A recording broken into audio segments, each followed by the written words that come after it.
Hello everyone, this is Penny with Evil Sizer. In this video, we're going to talk about what the government doesn't tell you through the application process. So let's get going. All right, what the government doesn't tell you after you apply for your authority. Let's get going. Hi, my name is Penny Royston, President and CEO of Evil Sizer & Associates and Royston Insurance Group.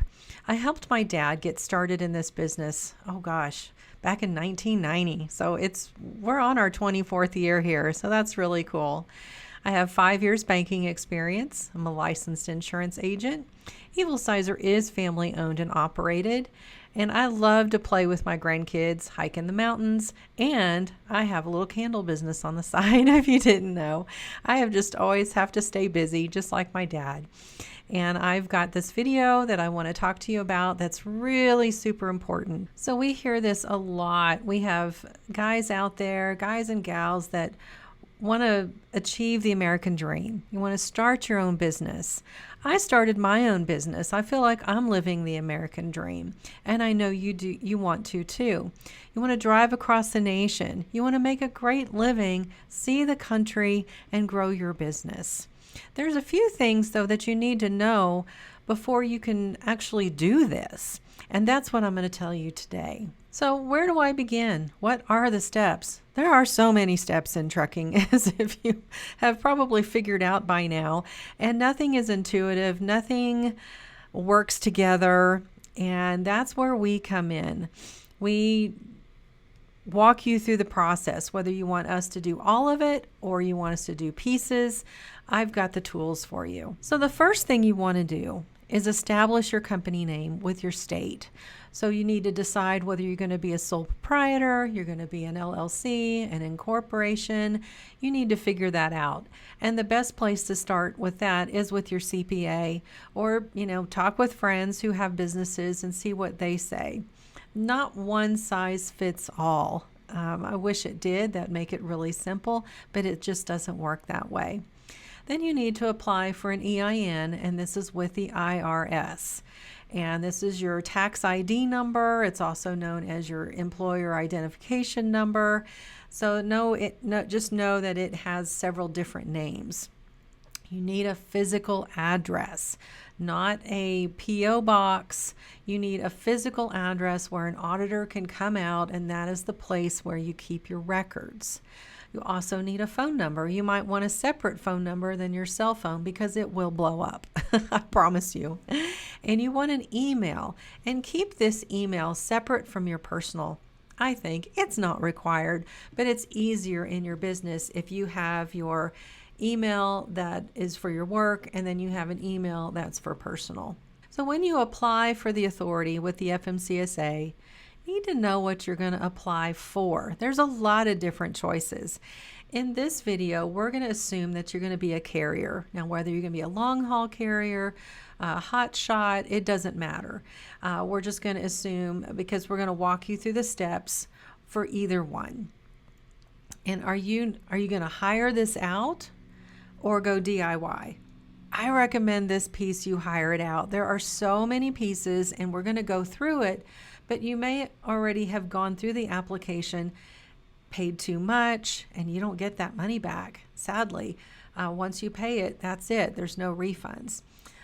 So you may as well pay the professional that knows this application inside out, like Evil Sizer, and that way you're good to go out of the gate, and then we're ready for these next steps.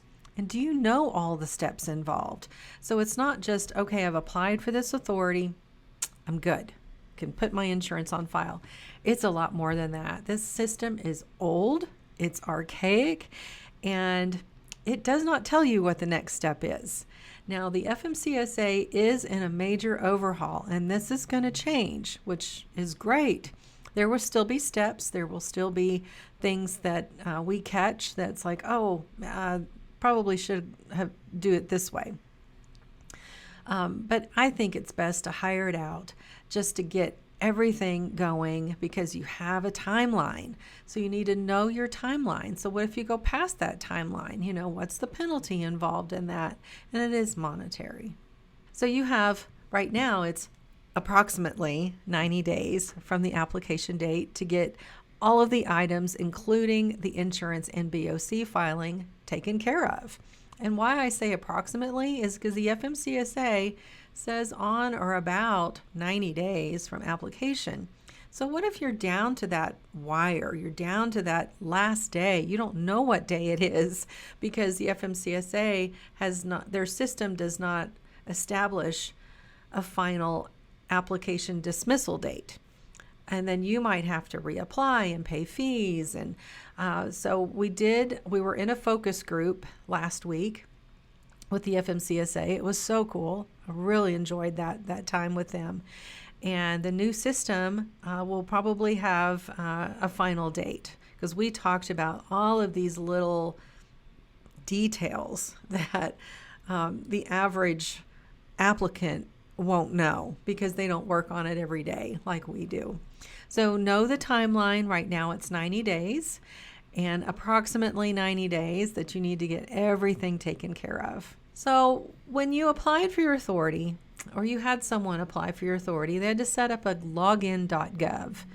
This is the first step, and I would recommend that you write down everything. When you've applied for your authority, you need to know your login.gov. You need to know your password, any security questions that you've set up during the process, and then just keep it in a safe place. Maybe a note on your phone, maybe someplace secure in your office.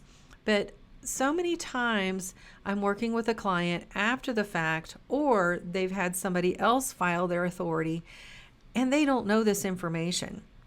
And so that makes it really tough to move on to the next step.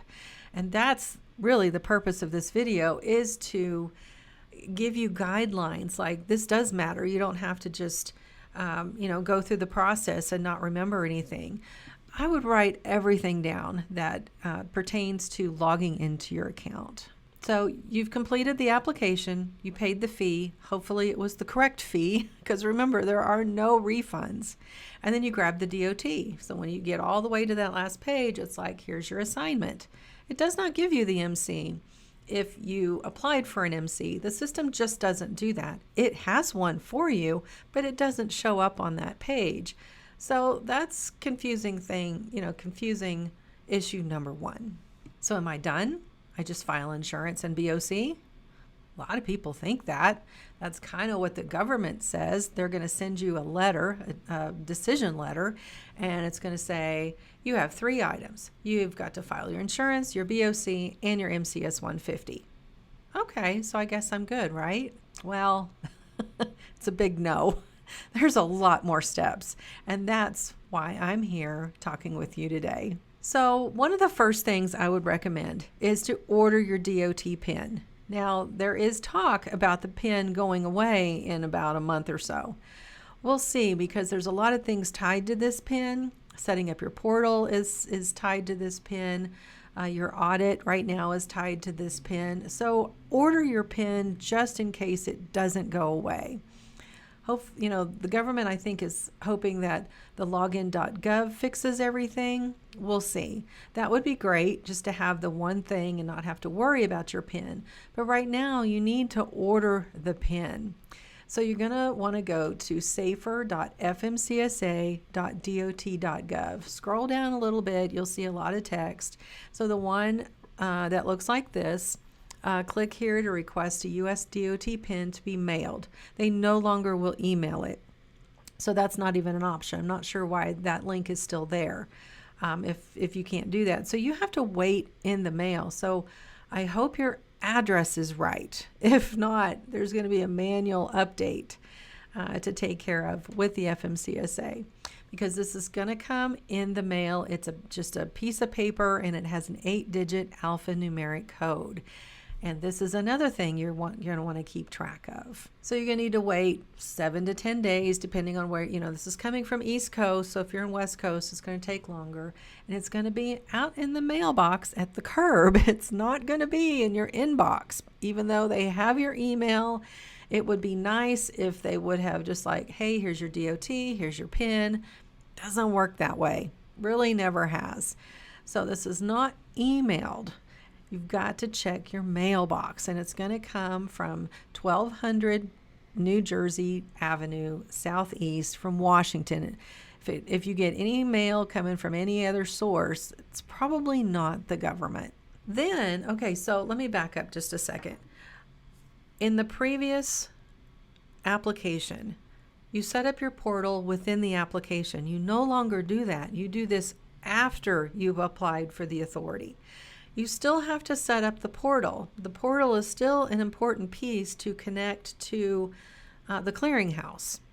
So this is, it used to be automatic. You used to go to, portal.fmcsa. Well, you still do.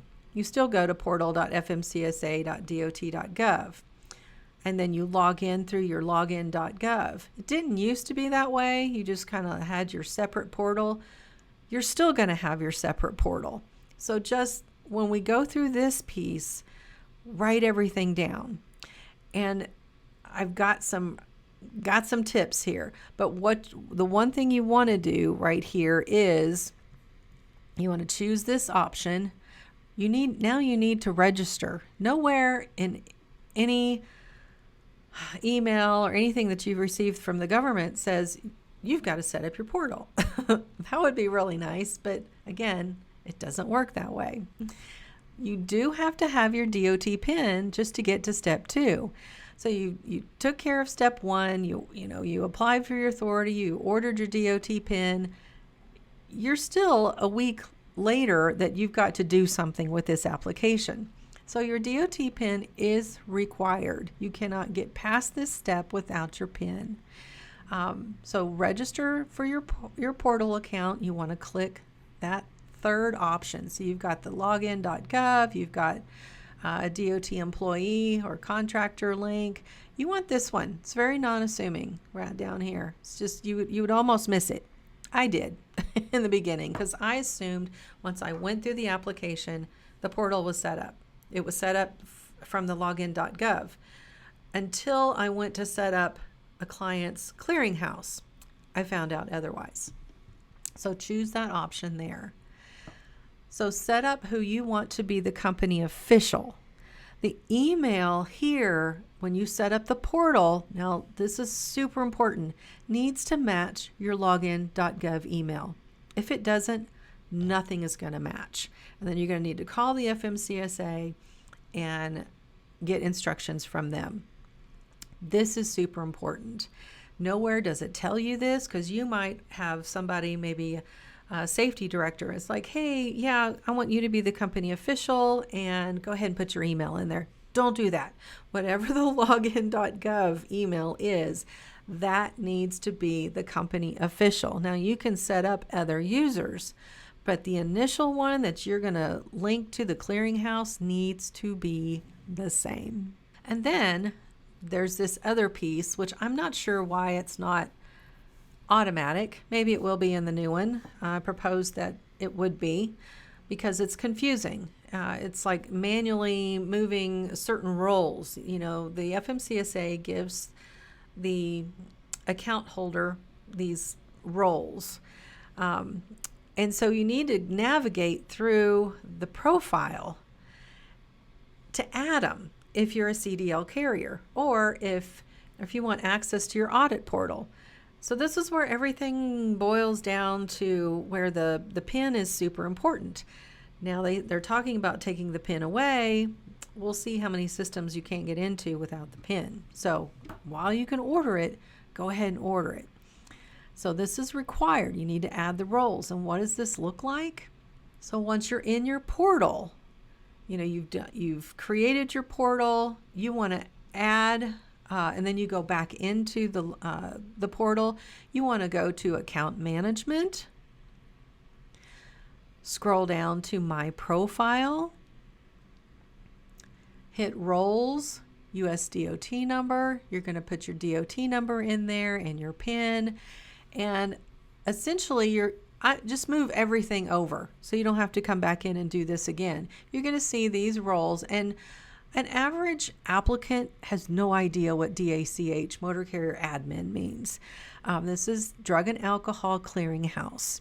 This is what connects. These two items right here is what connects the clearinghouse you would not have known that. So it's best to go in and move. It'll be under available, and you just click them over. You say add role, and you want them here, and then you hit submit. You want them to be in the approved so you can take care of anything later on that requires the portal. Okay, so we've got the portal out of the way. Now we want to update the MCS 150, because in the MCS 150, you need to add 1 mile, at least 1 mile for prior year. I know that sounds weird, and it is. It really is weird. But you will have a carrier VMT outdated status listed on your DOT record, which a lot of brokers don't like to see that because they think, oh, you haven't taken care of your MCS 150. Well, no, because you're brand new. And why would I need to do that? So go in, you'll click this link up here. I'll put all the links and everything in a checklist down below in the description. You'll click this link right here and navigate here. Existing registration updates. I need to update my DOT number registration information or file my biennial update. Yes, you need to do this day 10 whenever you get your DOT PIN. You can submit a paper copy. Just don't do it the same day that you applied for the authority, because the date on the MCS 150 needs to be a little different, even a day different. So once you have your PIN, and you're going to do this electronically, or have someone take care of this for you, once they put in 1 mile, even though that's counterintuitive, you didn't start till, let's say, 2024, you weren't in business prior year, so technically it's 0, but there has to be a number in that field for that carrier VMT outdated status to go away.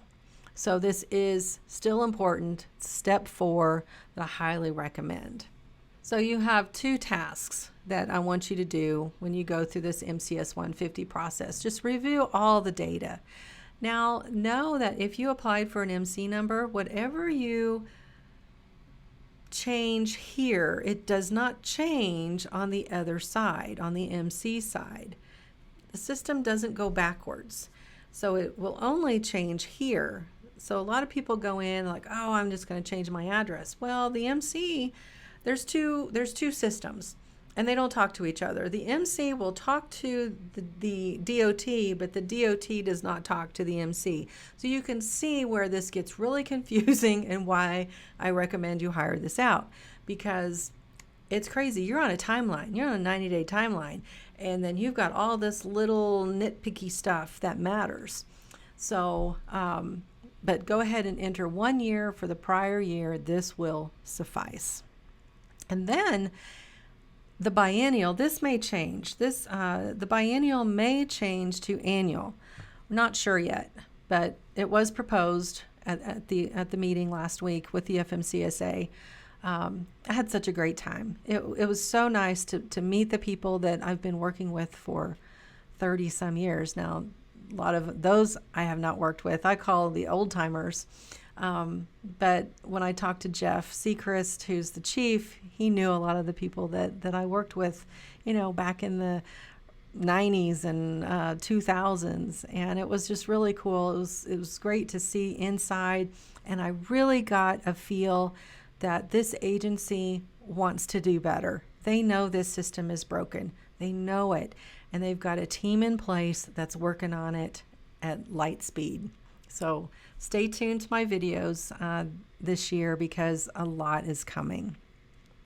So the MCS 150 right now, and that's what is important right now, is look at the last 2 digits. If it's, let's say it's a 1. So that would be the last digit is a 1. It would be January. Move to the left. What is that digit next to the last? Let's say it's a 4. So you would have to update your DOT every January of even years. I know that's weird. I don't know that if it's going to stay that way. We'll see. But that's how it works today.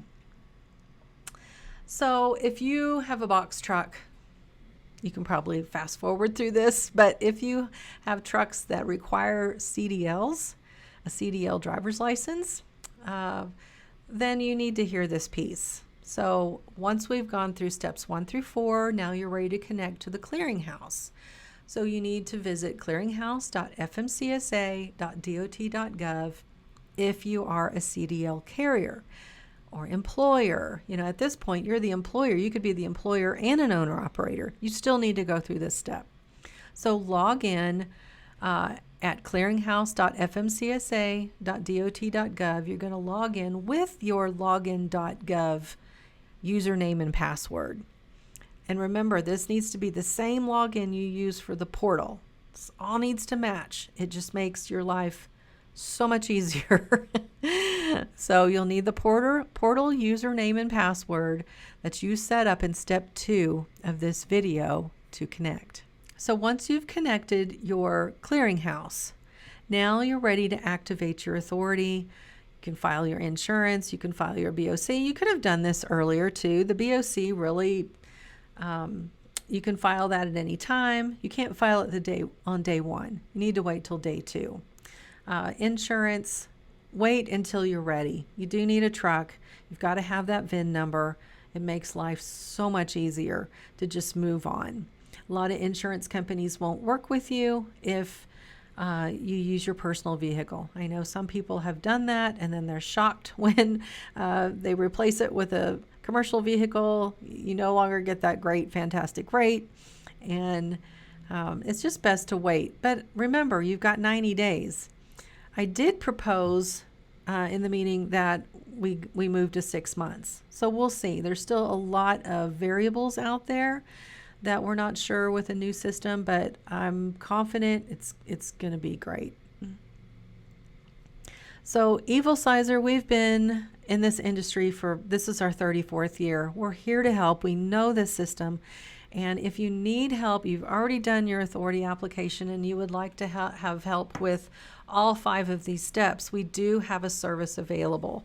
So if you go to our website and just click the link, file a BOC. If you click on the works, we do charge a fee, but we will take care of all of these 5 steps for you. We'll even file the BOC. We'll get you a copy of the authority letter, and then we can provide you with an insurance quote if you'd like.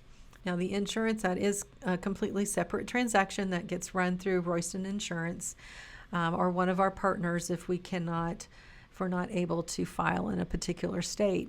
But Evilsizer, we've been here for a very long time. We're 3rd generation now, and we're not going anywhere.